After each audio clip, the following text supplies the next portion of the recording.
எதிர்காலத்த பத்தி பயம் அண்ட் கடந்த காலத்த பத்தியான ஒரு சோகமான ஒரு மனநிலை இருந்தீங்கன்னா, கண்டிப்பா இந்த கதை உங்களுக்கு தாங்க. இந்த 1 மினிட் ஸ்டோரி.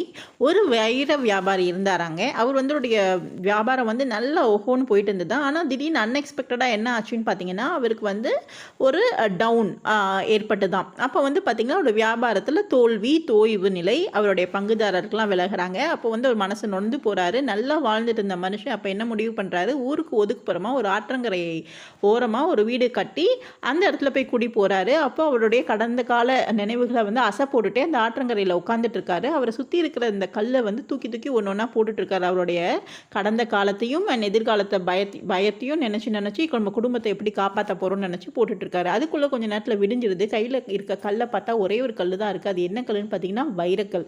அந்த வழியா வந்த கொள்ளையடிகள் வந்து போட்டுட்டு போயிருக்காங்களாம். இப்படிதாங்க நம்மளுடைய கடந்த காலத்த பத்தி நெனச்சு நிகழ்காலத்த வாழ்க்கைய